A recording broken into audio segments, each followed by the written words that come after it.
Assalamualaikum warahmatullahi wabarakatuh. Perkenalkan, nama saya Diho Yunlandari dengan NIM 2261133 dari jurusan Sastra Inggris UIN Raden Mas Said Surakarta. Di sini saya akan menjelaskan materi tentang pengurusan jenazah di bab penguburan jenazah. Tugas ini untuk memenuhi UAS fikih. Jadi saya akan mulai presentasinya, penjelasan materi maksudnya.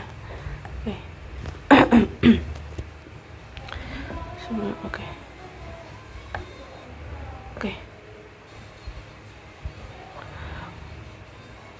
Jadi menguburkan jenazah itu ada beberapa ketentuan yang harus diikuti sebagai berikut.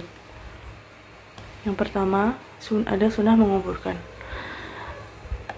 yaitu kita dianjurkan untuk menyegerakan atau membawa jenazah, menyegerakan, mengusung atau membawa jenazah ke pemakaman tanpa harus tergesa-gesa. Jadi kita membawa jenazah tapi tidak perlu terburu-buru.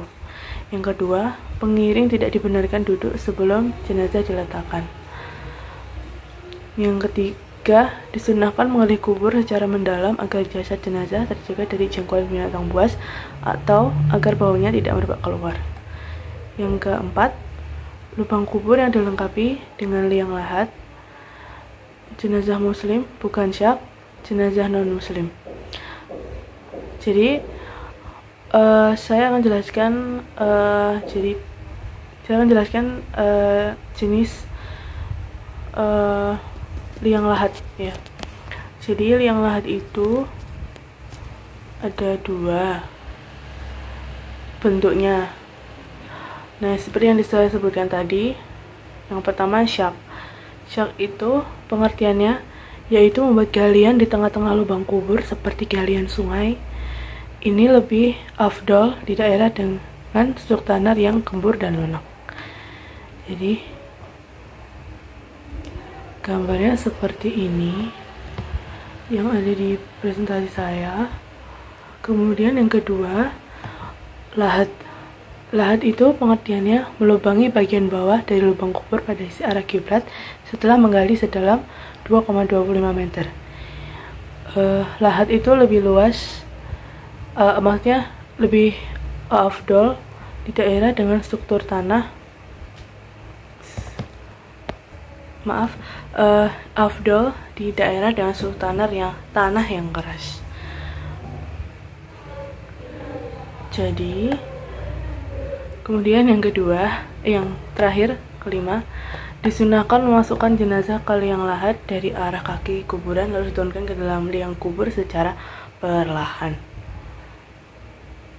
Kemudian yang kedua, tata cara menguburkan jenazah. Pertama, dari waktunya. Waktu menguburkan jenazah boleh kapan saja, namun ada 3 waktu yang sebaiknya dihindari. Yang pertama, matahari baru saja terbit, sebaiknya tunggu agak mataharinya meninggi. Yang kedua,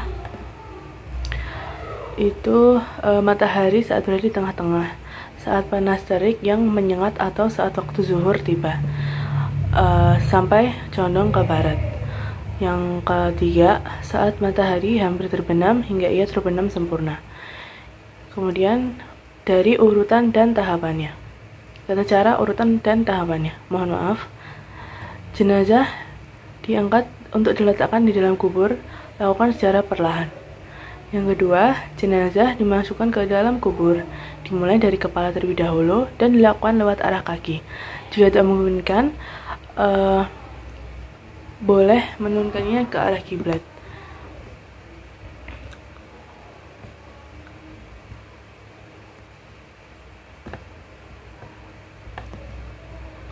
Arah kiblat, oke. Yang 3. Di dalam liang lahat, jenazah diletakkan dalam posisi miring di atas lambung kanan bagian bawah dan menghadap ke kiblat. Kenapa mayit itu disunahkan untuk dianjurkan untuk menghadap ke arah kiblat? Karena itu hukumnya wajib. Mohon maaf.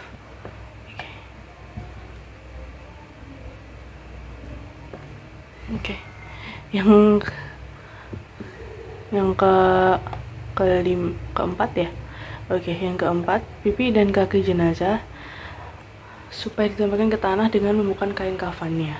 Berikut tali-talinya juga dilepas. Kemudian saat menurunkan jenazah ke liang lahat, sebaiknya pengubur membaca doa, yaitu Bismillahi wa ala millati Rasulillah, yang artinya dengan menyebut nama Allah dan berdasarkan milah, yaitu ajaran tuntunan Rasulullah. Yang ketujuh, setelah jenazah diletakkan dalam rongga liang lahat dan tali temali selain kepala dan kaki dilepas, maka rongga liang lahat tersebut ditutup dengan papan kayu atau bambu dari atasnya agak menyamping. Yang kedelapan, setelah itu keluarga terdekat mulai menimbun kubur dengan memasukkan 3 genggaman tanah yang dilanjutkan penimbunan sampai selesai. Kemudian yang ke-9, hendaklah meninggikan makam kira-kira sejengkal sebagai tanda agar tidak dilanggarnya kehormatannya. Yang ke-10, kemudian ditaburi dengan bunga sebagai tanda sebuah makam dan dipersiki air yang harum dan wangi. Yang ke-10, setelah diselesaikan penguburan, diakhiri dengan doa yang isinya antara lain memohon ampunan, rahmat, keselamatan, dan keteguhan. Kemudian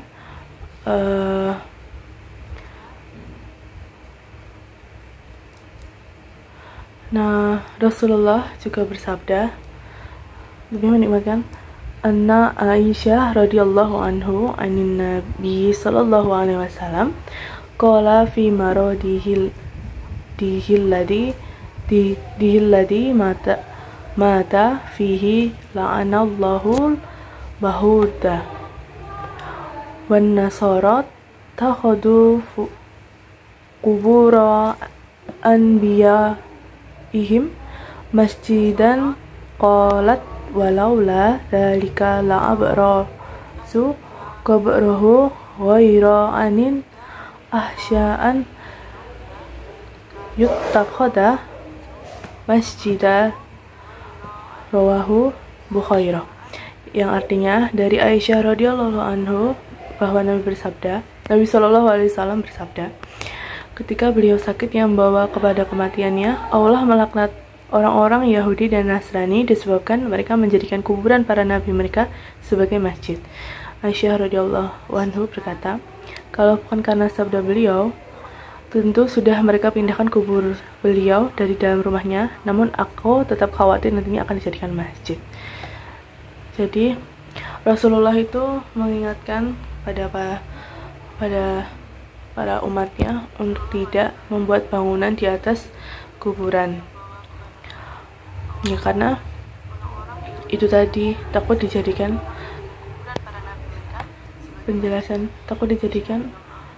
sebagai masjid.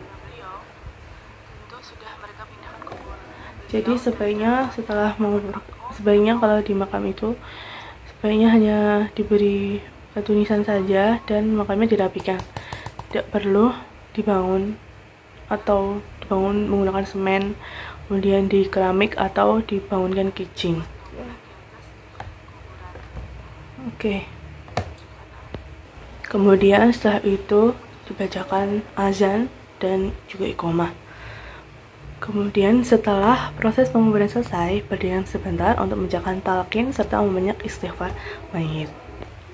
Oke, kemudian untuk pertanyaan selanjutnya, saya itu pernah baca pertanyaan di sosmed. Ini pertanyaannya sebenarnya lewat base di Twitter. Jadi itu ada yang bertanya kalau bagaimana, apakah boleh kalau kita sebagai sedang mengunjungi makam itu bolehkah membawa bunga dan air untuk ditaburkan ke makam yang akan kita ziarahi. Jadi di sini saya akan menjawab. Saya mengambil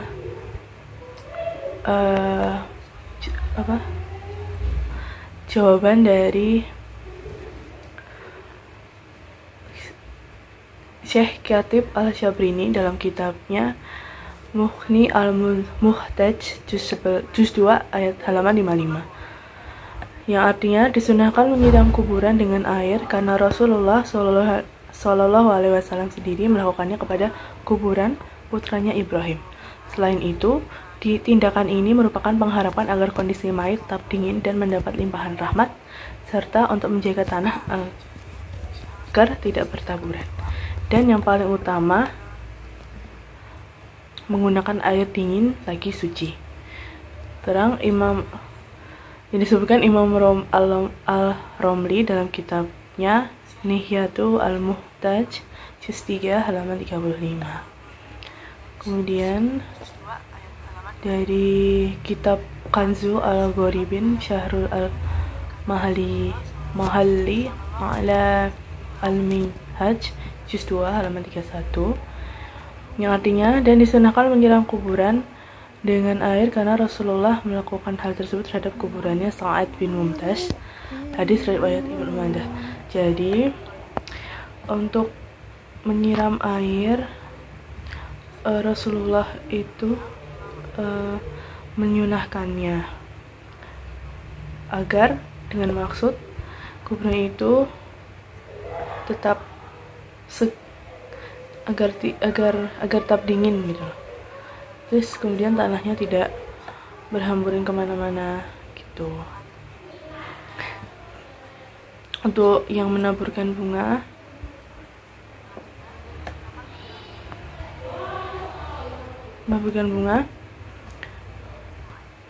Mufti Al-Azhar menjawab dengan dalil hadis tentang Nabi Shallallahu Alaihi Wasallam yang meletakkan 2 tangkai kurma di atas 2 kuburan yang sedang disiksa. Di hadis tersebut Nabi bersabda, yang artinya semoga keduanya diringankan disiksa sama kedua tangkai kurma belum kering. Jadi menaburkan kembang pada kuburan itu sunnah, jika dilakukan akan mendapat pahala. Ada hikmah dan tujuan dari kesunahan ini, yaitu agar mayit dalam kubur bisa memberikan manfaat dari bacaan tasbih kembang-kembang itu. Selain itu, kembang juga disukai malaikat, sehingga kuburan ditaburi kembang akan didatangi para malaikat. Begitu. Jadi tidak masalah untuk menaburkan bunga ke atas kuburan. Semoga materi yang saya jelaskan ini dapat sekedar memberikan pengetahuan bagi yang menonton video ini, agar mengetahui pengurusan jenazah di bagian bab penguburan jenazah. Semoga bermanfaat. Mohon maaf bila saya masih banyak kekurangan dalam menjelaskan materi yang saya presentasikan, dan mohon maaf jika saya masih kurangnya ilmu. Akhirul kalam, wassalamualaikum warahmatullahi wabarakatuh.